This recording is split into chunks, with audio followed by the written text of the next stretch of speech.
Hello YouTube, today I got something quite magnificent to show you guys.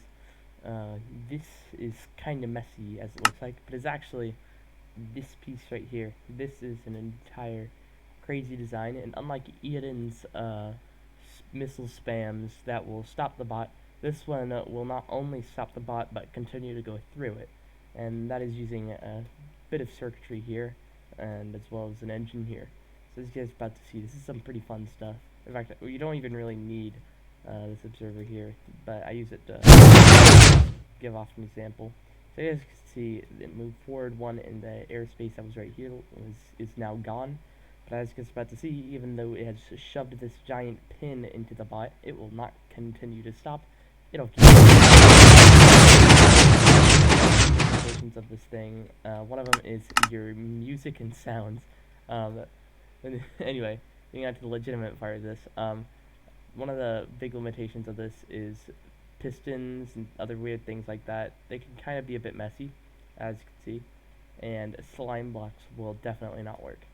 As you can see, this actually worked quite well, and it stayed together for a decent amount of time until it finally just gave in. But other than that, that's the pretty impressive missile for you. And now for the tutorial. Alright, so here's a tutorial for what I have dubbed the impaler. Quite magnificent.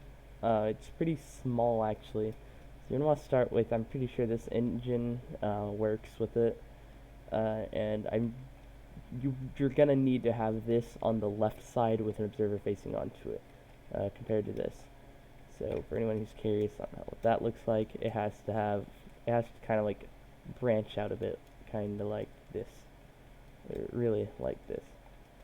So yeah, onto the tutorial. You're going to want to have observers like that and there, having these two pistons there, and here comes the easy part of the machine in my opinion. The hardest part I think is literally just making the engine, because this is very easy to make. Two blocks of choice there, two pistons here with an upwards facing observer, and any block that can conduct a redstone, your choice. And then you're going to want to have an observer facing outside of said block.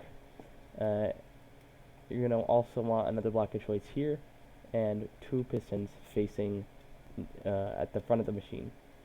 Then over here, what you're going to want is a block of choice, followed by an observer. Now, I don't think this observer is completely necessary, but it should work as a failsafe if this observer somehow breaks.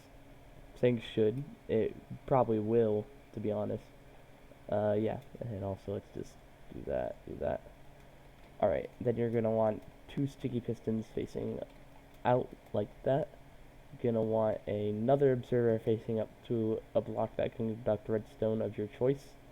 You're going to want a block of your choice here, as well as an observer facing into these two pistons that are going to push them to the side. These will push them outwards even more, kind of gives it the weird squiggly shape. And that's it. That's the entire bot. So one thing that I do have to stress enough on is this piston right here. This piston is necessary, and it has to be to the right of this observer. Also makes a quite convenient updater. And the reason for it have to be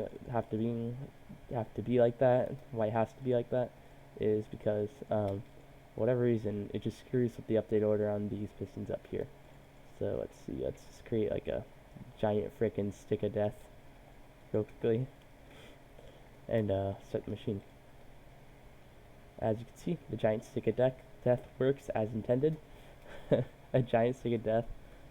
So yeah, I did actually end up failing a tutorial, not realizing that this observer has to be here with that piston facing like that. I don't know why that has to be like that, but if you don't, then the entire update order will completely screw up. So yeah, let's just, as you can see, it will also push things out even more if it needs to. So let's just start to create another stick of death over here, followed by who knows what garbage is over here. Who knows what redstone components Pingu is going to have when he gets annihilated. So yeah, should still work either way. I don't know for sure if the slime blocks will affect it. It probably will end up not working due to push limit. So I'm going to get rid of some. Yeah. And that will actually stop the machine. But anyway, the machine does stop, you can easily manually start it again just by clicking that and starting it back up. Let's just fix that first. Like there. There you go. As you see, Stick of Death continues working. We all have a happy day. Now, some of the perks of this, of having this, just start right there, I guess, yeah. So one of the perks of having this is its ability to shred armor, and that's one of my favorite things about this robot, is the fact that it can literally tear straight through armor, even very thick armor, as you're about to see here. It's able to decently thick armor all over the place.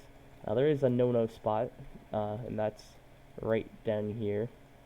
Now I'm working on getting a way to have things be able to end up right there somehow, but I don't know how I'm going to do that yet. As you can see, things got into the no-no spot down here, and it stops things from working.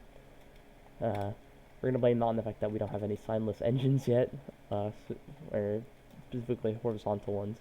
But yeah, as you can see, thing continues to function, and its ability to stay alive after being exploded, I have not tested, but I can only guess is absolute garbage due to just how the build is by nature. Now, one of the fun things that I haven't tested yet was to see if TNT will end up exploding or if it will not explode. So by the looks of it, it does explode. Really only one decided to explode for some reason. Just gonna ignore that. Other than that, that's really it for this missile design. I hope you guys really enjoyed it. I personally enjoyed making it because it came up with many unique challenges on how I could do this. Originally, it was going to use a piston feed tape with slime blocks to shred the machine like a chainsaw. Then I had a great idea to just push all the blocks out of the way. And in theory, you can also extend this missile. I'm not going to go over that this video, but maybe another time I will upgrade this and make it a bit more easier to, I mean, what here isn't easy to make, let's be honest. Other than that, I hope you guys enjoyed this video. Please leave a like, comment, subscribe, tell me what you think about it. And yeah, that's it for today.